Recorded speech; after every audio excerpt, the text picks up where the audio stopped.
हरे कृष्णा दंड प्रणाम। भगवत गीता के अध्याय 5 के श्लोक संख्या 2 के बारे में विचार। मज्ञान तिमिरांधस्य ज्ञानांजन शलाकया चक्षुरुन्मिलितं तस्मै श्री गुरुवे नमः। नमो विष्णुपादाय कृष्ण प्रेष्ठाय भूतले श्रीमती भक्ति वेदांत स्वामिति नामने।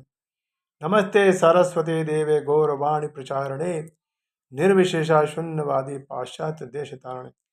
जय श्री कृष्ण चैतन्य प्रभु नित्यानंद श्री अद्वैत गदाधर श्रीवासदि गौर भक्तवृंद।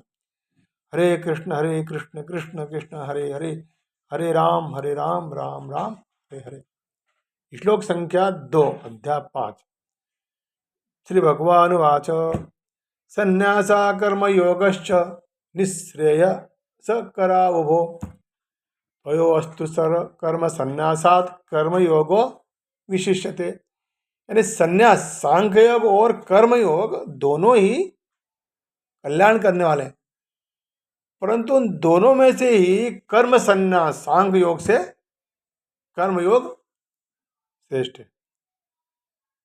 भगवान के सिद्धांत के अनुसार सांख्य योग और कर्मयोग का पालन प्रत्येक वर्ण आश्रम संप्रदाय आदि के मनुष्य कर सकते हैं, कारण कि इनका सिद्धांत किसी वर्ण आश्रम संप्रदाय को लेकर नहीं है।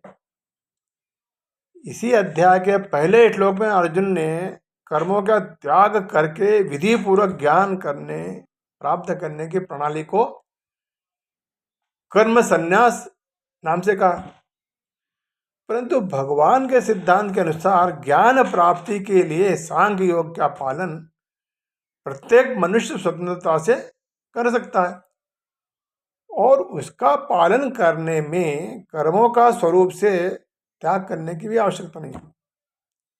इसलिए भगवान प्रचलित मत जो है उसका आदर करते हुए अपने सिद्धांत के अनुसार अर्जुन के प्रश्नों का उत्तर देते हैं।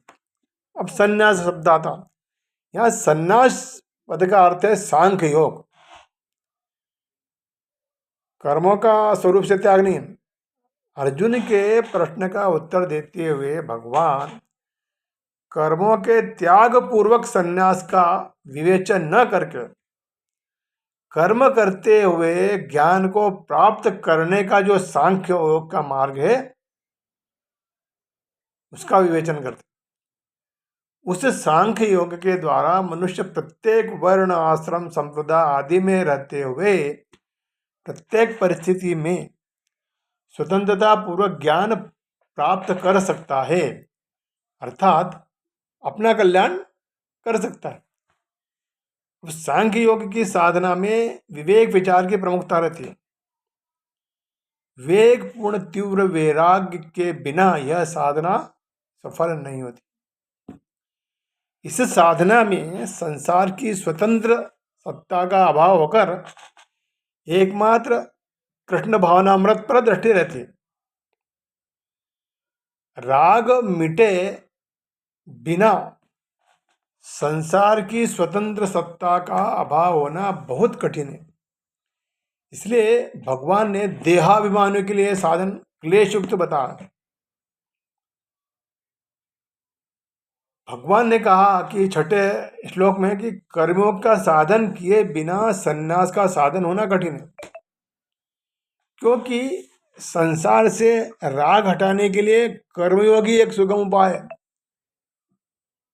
कर्मयोगश्च, मानव मात्र में कर्म करने का राग अनादिकाल से चला रहा, जिसे मिटाने के लिए कर्म करना आवश्यक है, परंतु वे कर्म किस भाव उद्देश्य कैसे किए जाए कि कर्म करने का राग सर्वथा मिट जाए, उस कर्तव्य कर्म को करने की कला को कर्मयोग कहते हैं।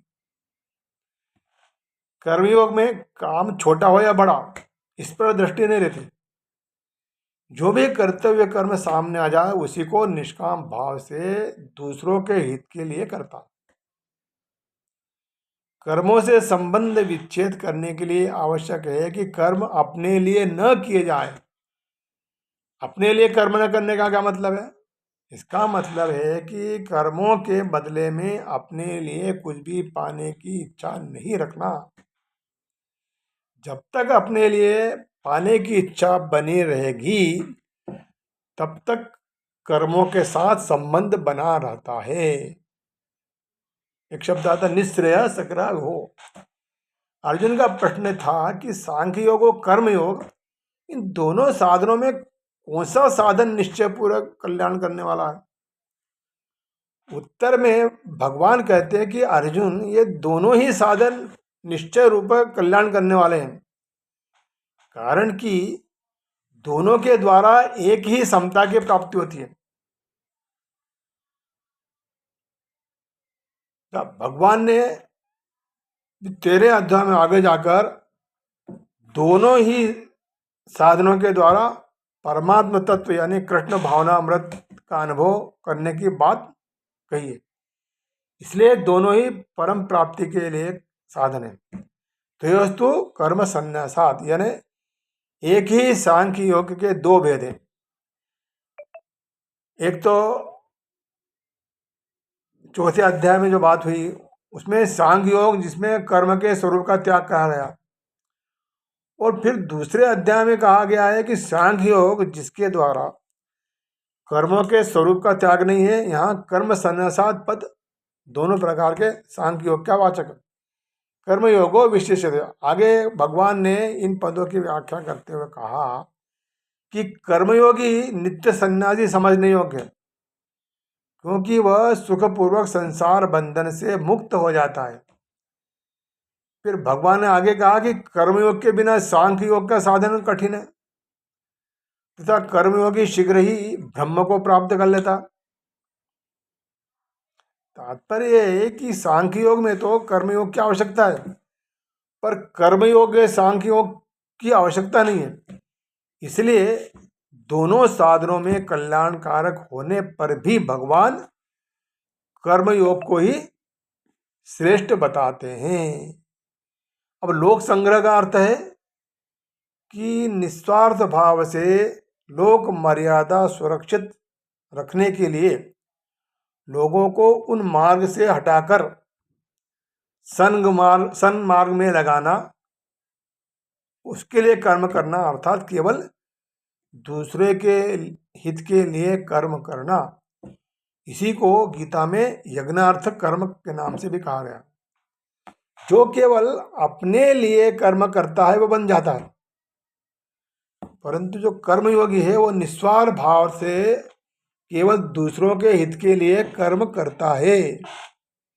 अतः वह कर्म बंधन से सुगमता पूर्वक मुक्त हो जाता है। इसलिए कर्मयोग श्रेष्ठ होता है। अब कर्मयोग का साधन जो है प्रत्येक परिस्थिति में और प्रत्येक व्यक्ति के द्वारा किया जा सकता है, चाहे वह किसी भी वर्ण आश्रम संप्रदाय के लिए क्यों न हो। परंतु अर्जुन जिस कर्म संन्यास की बात करते हैं वह एक विशेष परिस्थिति में किया जा सकता है, क्योंकि तत्वज्ञ महापुरुष का मिलना, उसमें अपनी श्रद्धा होना और उसके पास जाकर निवास करना, ऐसी परिस्थिति हर एक मनुष्य को प्राप्त होनी संभव नहीं है। अतः प्रचलित प्रणाली के अनुसार कर्म सांख्य योग का साधन एक विशेष परिस्थिति में आया है, जबकि कर्मयोग का साधन है प्रत्येक व्यक्ति के लिए साध्य है। कर्मयोग प्रत्येक व्यक्ति के लिए कर सकता है, इसलिए कर्मयोग श्रेष्ठ है।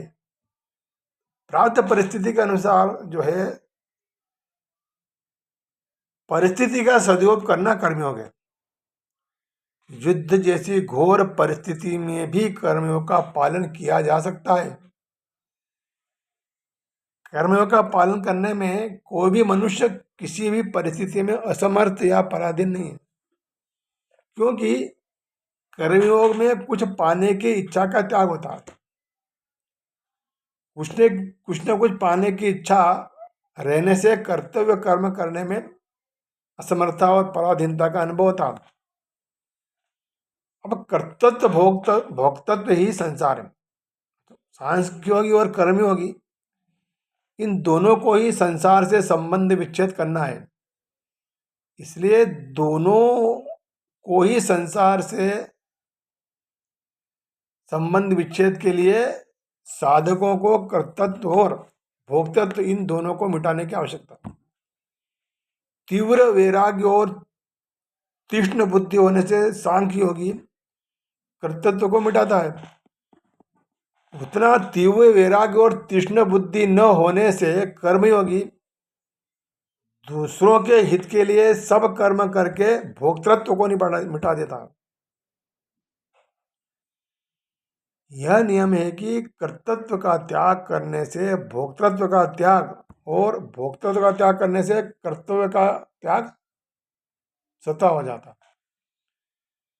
जिस कर्म से अपने लिए किसी प्रकार के भी सुख भोग की इच्छा नहीं है वह क्रिया मात्र कर्म नहीं है। जैसे यंत्र में कर्तव्य नहीं रहता, ऐसे ही कर्मयोगी में कर्तृत्व नहीं रहता है। अब साधक को संसार के प्राणी पदार्थ परिस्थिति आदि में स्पष्ट अपना राग दिखाई देता। उस राग को वो अपने बंधन का खास कारण मानता है और उसे मिटाने की चेष्टा भी करता है।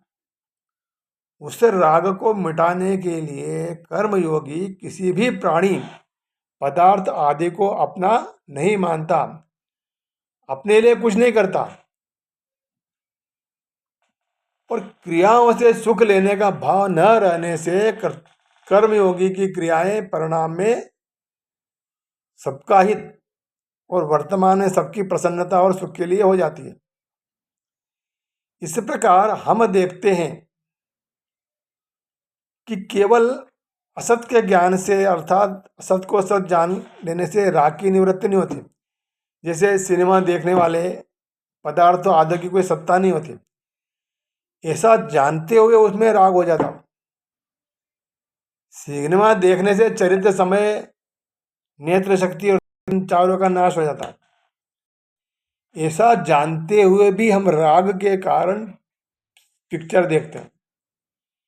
इससे सिद्ध होता है कि वस्तु की सत्ता न होने पर भी उसमें राग अथवा संबंध रह सकता है।